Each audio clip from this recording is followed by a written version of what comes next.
So Roddenberry painted this vision of the future, and the values that he wanted to put across is that there's going to be no racism, no sexism, no greed. It's a place where nobody's going to go hungry, and every child can read, and kind of like supporting that vision that he has in of the future by donning the Trek outfit. So hopefully people will ask about it, and we can spread that message. Definitely, that's a great message to put out there. So your company, Newtology, they basically have 5 principles that you believe have to exist to make sure that the company is going to be have a good culture within that company? That's correct, yeah, because we think that if you can build a company on a strong culture, then you're halfway there to making it a great organisation. Absolutely. You want to talk a little bit about those 5? Yeah. Do you want me to go into details of each one as we go through them, or shall I just list them off first? No, you can go into detail about each, however it makes you feel most comfortable. Right. The 5 that we've got are work with vision, have values, push authority down, always be learning, and cover your bases. That was 5, wasn't it? Yeah. Counted and talking's not easy, but no, yeah. Great. I mean, I believe in every single one of those. And yeah. Why don't you tell me a little bit in depth on how you guys go about going to do that? Yeah. Well, each one of them we came into. Do you want me to talk about how we do that rather than why we did? Well, no. You can talk about why and then tell me about how. Okay. Why we came up with the vision. I had always had a problem with organisations that I'd worked with where they always thought too short a time period. So you found that when you were doing your strategies, you were always flitting from one strategy to another. Now, one of the things that people I'm a big fan of is Simon Sinek. Do you know Simon Sinek? Thought it'd be along your lines. And he talks about game theory and having an infinite and a finite game. So what I did is I incorporated that using what I've called the vision bridge and a snapshot. So in the vision bridge, that maps out for you your world as you'd like it to be in the future. Something you're not going to see, but it'd be your ideal world, Joe, your infinite battle that you're trying to get to, which is like we just spoke about, Joe, with the values from Star Trek. Now, the problem I had with the idea of Simon Sinek saying that this is the battle that you are going to win is it can be quite demotivational for people to think I'm not actually going to achieve the results that I'm looking for. So I chopped that up into 3-year time gaps, and the idea is we play Quantum Leap. Have you ever seen Quantum Leap? Yeah. Quantum Leap when it first came out too. It's another one because you got to see him in situations that normally would not be in. That's correct, yeah. What we do is we take the leader and we say, right, we're going to leap 3 years into the future, into the ideal business that you're in. So we get into their business and we say, right, what do we want to look around at? The reason we do that is because it seems to take away we just want to look at the bottom line, what the finances are. We have a look at what people are doing, what customers are saying about us, what the headlines are, and from that we document it all. So we create this like 5 to 7 page document depending on the organisation, and we use that as like a strategy document for every single strategy decision. So it works almost like a Bible, where if you've got your rules written down, you can revisit them so people aren't just making up their own version of the snapshot is. So it's like saying this is what the future is going to be. There's no ifs, no buts, no maybes. Now you just give it to the people and say, how do you want to make that happen? You give them the ability to choose the how once you've articulated what the actual position is. It's like kind of showing them the front cover of a jigsaw box and saying, put it together. It's giving them the ability power to make those decisions themselves. If that makes sense to you? Absolutely, yeah. So it's like almost like a snapshot of what that future will look like in that position if they put it together correctly. Yeah, the way you said that with a puzzle box top. Yeah, see exactly what it's supposed to look like, and now you just go back and you want to try to make it fit to that situation. That's right. Yes, because that's something that you've decided. This is great. This is what we want. So we look at what the staff are doing, because I've thought, let's imagine you're perfect. Yeah? Easy for you to imagine that, I'm sure. Not at all, but I'm going to roll with it. So, if you can imagine 3 years from now, right? You're going to say, let's just think about AI, and let's say you own a company. If you can think 3 years from now, what's AI going to be doing for your organisation? Yeah, you can perfectly predict that. And you took the trajectory of what your organisation's doing right now. There's probably going to be a huge gap, Joe, between where you need to be in 3 years and the trajectory that your company is on. So what I want to do is create those moments, Joe, from Star Trek with Scotty. The idea is, a good example is, you haven't seen the Romulans for 100 years. And they've returned. And all of a sudden they've got this cloaking technology that you've never seen before in your life. And they're blasting you to smithereens. Outposts are being destroyed. The Enterprise is under attack. You don't know what to do. And Scotty comes along and says, funny enough, I've been working on this new system where we can track tachyon beams, and if we recalibrate the photon torpedo, we can give them it right up the tailpipe. You know, that kind of attitude that if you have allowed people the ability to work on projects that they want to, and to be future focused, not just now focused, you can tackle these problems like AI and how you're going to incorporate it within your organisation by just allowing people the time to research it in work and things like that. Set some time aside where they can actually work on these things, if that makes sense to you. I think it does. Yeah, that's actually beautiful, because then that's empowering them to take a responsibility within the company. Yeah. I believe it's a very big thing within companies, that we need to start empowering the people to be able to come up with those solutions for us as well, and be part of that solution building of every organization. There's a fantastic quote that comes from the bad guy in Star Trek, a guy called Khan. He says, if you can improve a machine, you can double productivity. If you improve a person, you improve 1,000-fold. So again, it's another thing that it's actually on our snapshot, that you need to really invest in the people in your organizations, because if you can make every single person in your company a thinking, problem-solving, leading entity, then you can really start not having that micromanagement that you need within your, that you don't need, but that you're having to have at that moment in your organisation. Absolutely. It seems like it only grows bigger when you're not empowering the people to be able to take those responsibilities. I got a good example that, from what you said, is like, I always tell people, like, you can feed someone with fish, or you could take them out and teach them how to fish, and they could feed the multitude of people. They don't have to just feed themselves. They can feed more than one person by learning how to fish, rather than just feeding them fish. Yes, the way I've got a similar analogy where, let's imagine that I'm the leader of this organisation and I'm an egomaniac. So all the decisions are like coming in through me. I've got to answer every single one of these problems that people are having.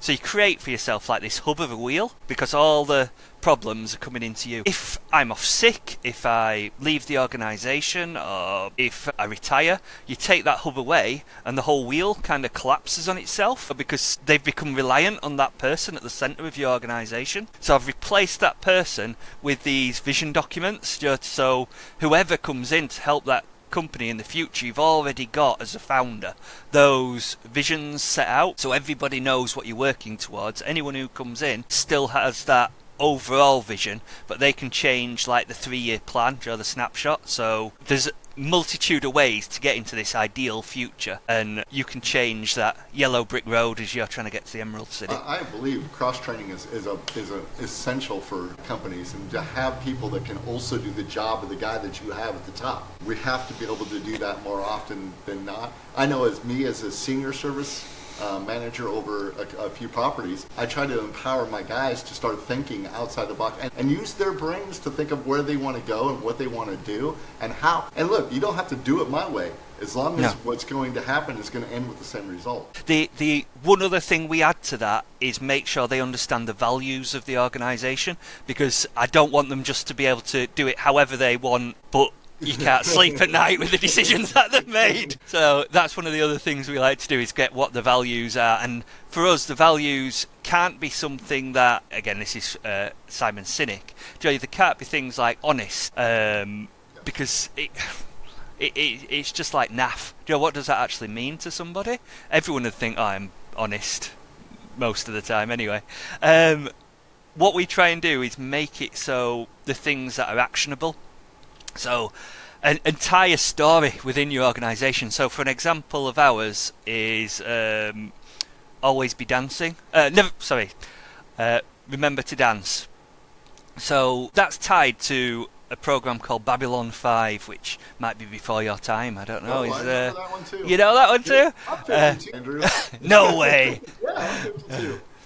So I've been around for a while. I loved Babylon 5. That was a Yeah. deep. We called that deep space. Kind of thing. And I've forgotten how to dance. So I remember that. wow, that is impressive. So it's saying that to us, you need to make sure there's still joy every day. You want to go into work, you want to be happy. I mean, we spend a third of our life in work. The last thing you want to do is be there miserable. Into what you were talking about before, about how people are very sad or seem to not really want to address the issue of being lonely at work. Yeah, it was a surprise to me. I think it's almost, it depends which country you're in, but it can get up to like 25% of people are actually lonely every single day. What was strange, this is from like the Gallup reports, is it seems to be more with people that are in an office than people that are working from home. And I haven't dug yet into why that might be. It'd be fascinating to see, why are people in offices actually lonely when they have got people around them? Is there still that siloed effect where companies are keeping departments separate? So that, I think that's going to be a fascinating dive. Interested to know more about that, Andrew, for 100%, because I do believe that a lot of people put on facade like they are happy, but in reality you can see almost a lot of times them being lonely off to the side by themselves.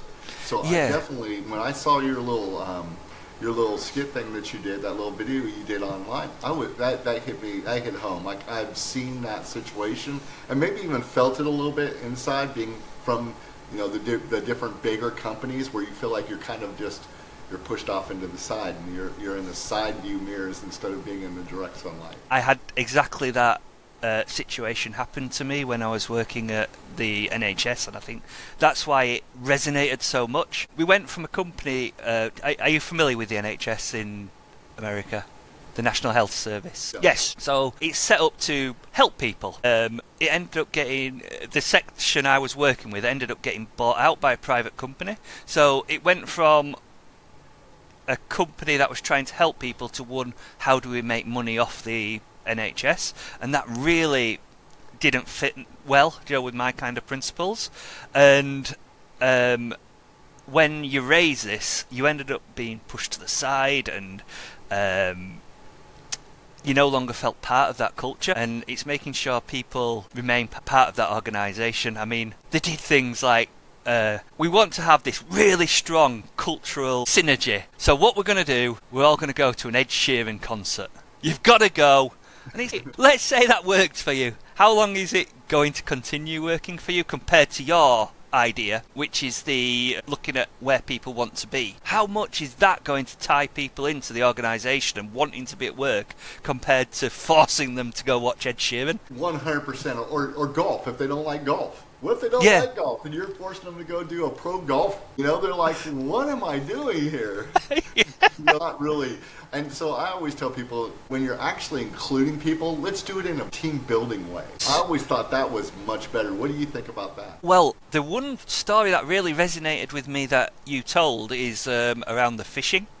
That because you're sat next to somebody for hours, it's almost like you're forced to have this conversation, or that sat there miserable for 3 hours, and it creates those little pockets of people that you might not have normally spoken to. Because I don't know how you do it, but do you tend to separate who normally would be No, I speaking kind of together. organically do it. I kind of Right. organically let people sit next to each other, and then I let the conversations dictate who's going to be sitting next to that person. Because what happens is people start having conversations, and this guy over here hears, "Hey man, I know a lot about that," and he'll go over there and he'll actually start talking to him, and they become friends because of a conversation they overheard from the other. So I've found that be honestly awesome. Of course, I love fishing, so that just makes it easier for me. Yeah. I can always tell a great fishing tale. Yeah. Fish this big, The massive problem when it comes to their workload. So we try and create this mindset where instead of, have you heard of Kaizen, where you're looking at always improving your work? We came up with this take on it called Dazen. So instead of it, there's no I in Dazen. So instead of you thinking, how do I make my life a little bit more productive? How do I improve my process a little? You think, how do I improve the next person? Go along the lines, process a little, do try and put yourself in their shoes. So when we have these fishing trips or these people building exercises, you can actually get into the shoes of the people. You can have that conversation, that dialogue that you might not necessarily have within your workplace. You just sit there and grumble about the kind of work that's been passed. So that's why I kind of loved your story. I really appreciate that, Andrew. Here, I got another story that you just said just Yes. recently that really hit home, which was you were out saving a turtle. Yeah. That was amazing. And you were here out there getting this dog, and someone comes by you. Tell me a little bit about that. My duck story. There was a story you just told not too long ago. It was about a turtle in the middle of the road, and you were going to go save it, and someone sped by you. Right, this was a duck. It was a Okay. little duckling. Yeah. So the mum duck had got to the side of the road. It's a very sad story, I assure you. This mother duck had got to the other side of the story with her other little ducklings, and she was just squawking for her little duck. And there was a little duck, and he was just running all around the road. It had got away from the mum and all confused. I was chasing it and I was given this cardboard box. So I'd got under the car and I was trying to get the box onto the top of the duck. Just sneak up and put it on top so I could catch it and get it to the side of the road. And it ran out into the middle of the road and was just sat there. So while I was under the car, this guy in a skip came driving past, and I'm afraid took out the little duck. It was absolutely awful getting to see that. The thought process, though, was when going back, you're looking at the guy and you're like, hey, I'm over here trying to save. The guy's like, well, I'm trying to get to work. You're like, Yes. is this really where we're going in society, where we're going to push so hard that we're going to hurt other people or animals just to try to get to where we need to be instead of just taking that few more minutes? That's what really stuck home with me about that whole story was the fact that we as a society have made it out to be where we have to rush so hard that we can't take 5 minutes to help out a duckling. Exactly, and that's why it resonated with me as well. Yeah, the words he said was, I haven't got time to wait for a duck. I've got to get to work. That just blew me away. I could not understand how we've gotten so far out of line with life that we've decided that worked. And I've always went back to the same thing, where really as work, we're replaceable. When we Yes. come home, we're irreplaceable. No, I agree. I mean, I am trying to turn it so people are wanting to stay within the organisation, and the organisations want to keep people for the lifetime. We used to have that as careers, where you'd start in one job with one company and you'd spend your whole life working for that organisation. Now, about 2 years maximum, and people seem to be looking at moving. So I've put on these workshops about why that's important to try and maintain people, because of the skills that you lose. And what we do is, instead of me just saying that, I created a workshop around, have you heard of Charles Babbage? Yes. He's the inventor of the computer. So we create a computer, and it's on just like a 9-board chess piece, to get a full one to take forever to build. So we use a 9-board chess piece and we play chess against the computer that we are going to build. So we build the computer live with them using matchboxes and beads, and these beads inside the matchboxes tell you what move you're going to make on the chessboard. So every time we win, we take that wrong move out of the computer. So eventually there is no wrong moves that the computer can make, and all you can do is draw at best, or if you play the perfect game against the computer. And we then take those matchboxes and say, right, these are the people within your organisation. You've honed these people to have the skills, to have the abilities, and when they leave your organisation, you're starting again with a matchbox full of random beads that you've got to spend all that time, if you're retraining, you've got to spend all that time making sure they're the right fit. And that's what I want to try and show organisations, that don't just have this. We just got some data on that, and actually what it says is the cost of actually replacing someone is so much higher than the cost of teaching them and training them to get further up in your company. So every time you lose somebody, there's an infinite cost to that. And that infinite cost is getting so large within companies that's where we're having so many issues with companies not being able to sustain businesses for long periods of time. The great big ones, like, especially, I'm in multifamily, so in multifamily, there's a lot of movement. There is a ton of movement. So we are always trying to find ways that we can bring people in and grow them to stay within the organization, which is one of the things that's been probably the hardest within our organizations. Because when I started out, man, you could stay 5, 7, 8, 10 years at a company, and it was good because you were growing throughout your time there. Now it's like you become stagnant for 5 years, 3 years, you're going to move to somewhere else. Yes. To become, what you're seeking or what you're desiring to become. Yeah, it's resonating with me what you're saying, because again, when I was with the NHS, I'd got to that point where you'd got promoted, and it was now either you're waiting for a manager to die or NHS pensions are too good, so they're not too good. So I'd reached this plateau, and I thought, well, I've never really considered what I actually want to do. And so I sat and have a thought, because you just kind of take natural promotions depending what comes up, and you don't really have control over where you're going to end up. I've got a fantastic story about that around Alice in Wonderland and The Wizard of Oz. But I ended up being in that situation, and I thought, what do I actually want to do? And I enjoy helping companies, and we had this team that was set up to make sure the customers have got the best experience. So I went and spoke to the manager there and said, okay, I want to be in the position when a job becomes available in your department that I'm a natural choice. So what do I need to have done? What courses, things like that do I need to have taken? So when a job comes up, you're going to choose me. And he said, to be quite honest, within our organisation, there's nothing like that. What you'll have to do is leave the company, get the experience, and then reapply.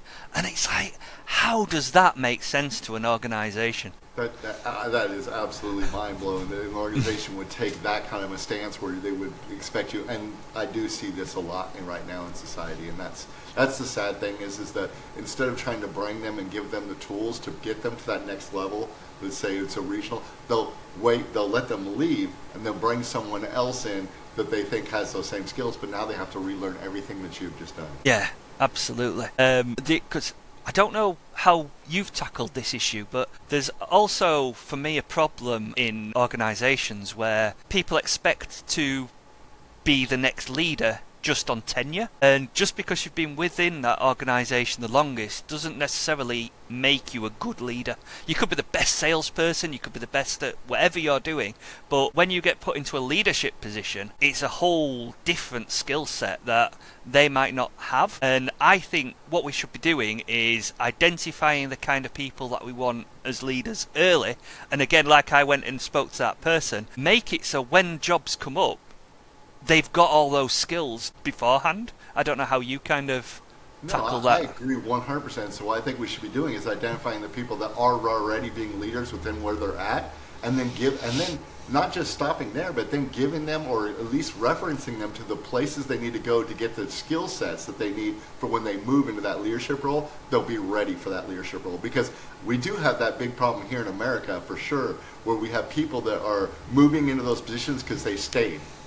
Yes. The company. And so they're not really ready to be a leader, and so they're still thinking on the last level that they were on before, and they're not really trying to grow people, they're just trying to grow themselves or their own career, because they don't have that knowledge or that background to be able to get them to where they need to be. So how do you tackle it yourself? Do you have like training programs and things? I actually do. I try to train people up. Again, like I say, I try to give them the ability to be able to do my job. You know, to come in and see what my job entails. Let them take over a day. Let me, you know, go do work at one of my other properties. Let them take over my position for a day and let them understand what they're going to need to get to that position. But the other thing is you got to be given all that stuff you have in your mind, all that knowledge. You got to be giving that to other people. It does you no good if you keep it just to yourself. I love that you give them the ability to experience it themselves. I had this within. I used to run a boat building company. I wanted to make sure people were in the position they wanted to be, and like we just discussed, how do we advance them? And all the boat builders, every single one of them, I think there's about 10 of them at the time, said we wanted to be in sales, right? Lucrative job. I take them all out, and we do a sales course. We do a few, just a quick, how do you sell? And I said, right, let's get you on the phones kind of thing. Let's experience what it's like. Let's listen in to a few phone calls that they're having. And after we went through that kind of little process, none of them wanted to actually do the sales work. They just think you sat back, just enjoying, kicking the feet up. But sales was such a demanding job as well. It gave a new respect between each of the departments. About, instead of them thinking sales are just having this easy life, they understood that sales is actually a hard job too. So it was worth it, even though I didn't get any salespeople out of it. Just creating that more cohesion within the organisation. So I like how you said. My career start was in sales. Actually, we had the ability when I was young to be able to work at companies that were trying to grow sales. You know, America's all about sales. I'm gonna be honest with you. If you sell, you can grow. I mean, that's how we felt about it. So I mean, I remember selling candy when I was a kid. I remember selling just like little products and stuff like that, and learning how to talk to people. Because you know, when I was young, I didn't have it all together. I'll be honest with you. I was dyslexic when I was young. I had some real issues that I had to overcome, but it was hard work that got me there. I had speech impediment issues when I was a younger child, but those things never really affected me because I believe that hard work can get you through almost anything. Yeah. So being in sales was really my first option, and then I decided I really like working with my hands. I like working with people and building people and making people happy. That's where I really found my real happiness, was making people happy, seeing that smile on them when you got something taken care of for them that no one else seemed to be able to take care of for whatever reason that was. But I think that sales always seems like it's the awesomest thing, but it really is one of the most hard and stressful jobs that we actually have. Yes. Because of the differences and the way you have to deal with people in itself. But if we can get people to understand how to do that, and so I agree with the other solution, which is letting people shadow people within that organization and learn their job. So like, if let's say I have guys who are in the field, let them work with people that are working behind the desk to understand what that feels like. Because they're always like, oh, they're sitting behind the desk, they ain't doing nothing hard. Let's go take a look at what's not hard about, okay? And once you start to realize that each job has its own intricacies and own problems, it really makes it eye-opening for the people in different positions. I also think it leans nicely into the Eisen kind of effect, where if you are shadowing someone, you could possibly see problems that you're causing, which you might be able to fix quite easily. You just didn't know you were causing a problem for that person. And I just think it's something that's missed so much within organizations. I love this. I absolutely love that. And, you know, to be able to understand where your shortfallings are is, oh my God, that is a godsend to some people. Or, you know, that's a blessing to them because they don't understand. A lot of people can't see their own little, you know, nuances that they're causing within the organization until they've seen it from the other side. Absolutely. Again, I like the idea of people being able to question why they're actually doing that job as well, their own job. Yeah. There's, again, Babylon 5. I'll go back to Babylon 5. There's a story in there called The Guarded Flower. I actually met Claudia Christensen. Okay. The one who plays the Russian woman on the bridge, and we're talking about it. And there's this little story called The Guarded Flower, which is just like one you probably won't remember within the program, but it's something that really stuck with me. Where there's this guard who stands in this empty courtyard. He just goes up, stands there every day, right? That's his job. And nobody had asked why or anything. And Londo Mollari again started asking questions. Why is he there? And nobody could answer. So he started digging into the archives, and he found that about 100 years earlier, this princess had liked this flower that was growing in the courtyard, so she told one of the guards to stand guard until she says not to leave that position. So for 100 years, a guard has been going to guard this non-existent flower for this princess that's died long ago. And I think because we have that attitude of not questioning what you're actually doing within your company and being able to ask those why questions, there's so many pointless jobs that you're doing. And again, it was another story that really resonated, I thought. That's a great story, actually, Andrew. It's a great story, and actually it kind of folds into a lot of the things that we're talking about right now. Here's another question I've got for you. When you do you like working here? And he says, yeah, it's all right. And he said, and the CEO says, but I've noticed you're not working as hard as some of the other people. And he says, well, I'm doing all right. I'm doing all right. And he says, come with me out into the car park. So they go out into the car park, and he says, do you see that car? And he says, yeah, it's a nice Lamborghini. And he says, that's my Lamborghini. And he says, if you work longer, if you start working harder, eventually I'll be able to buy another one of those Lamborghinis. And that's one of the things I think we've got within organisations. We haven't sold into people that they can actually succeed. It feels like all you're working for is to pay these bosses the high rewards. I want the company to be seen as everybody benefits out of it. Getting a chance to get that Lamborghini. Getting a chance, yeah. Not just thinking, if I work, I can get the boss another Lamborghini. My boss called me one time. I was working out in the field, and he calls me. He goes, Dan, you won't believe what happened. I said, what's going on? How's everything going, Steve? And he goes, Dan, you got to see this new car you guys just bought me. I'm in the field, I'm working 16 hours, and I'm like, you gotta be kidding me. So he sends me a picture of this brand new slant nose Mercedes Benz, all leveled out and everything. I'm like, so how can I get one? He goes, oh, I don't know if you can. I'm like, what the world? You've lived the joke. After I just looked at it, man, it's a beautiful car, man. I just gotta tell you, it's a beautiful car. Went home and thought to myself, I gotta find a job where I can get that Lamborghini or that Mercedes Benz. I really don't want a Mercedes-Benz. I don't want the cost of the upkeep of that car. I actually love my Toyota, which is fully loaded. That's a testament to who you are, Andrew, though. To be honest with you. It really is. You're just one of them kind of people who just seems to want to really reach out and encourage people to do better and to help them find solutions, which is what I love. One of the things that really connected me to you in the first place, that's why I think we kind of built the relationship over time. As friends, or I consider you a friend of mine. Absolutely, yeah. So, I mean, you put so many posts out there that I just.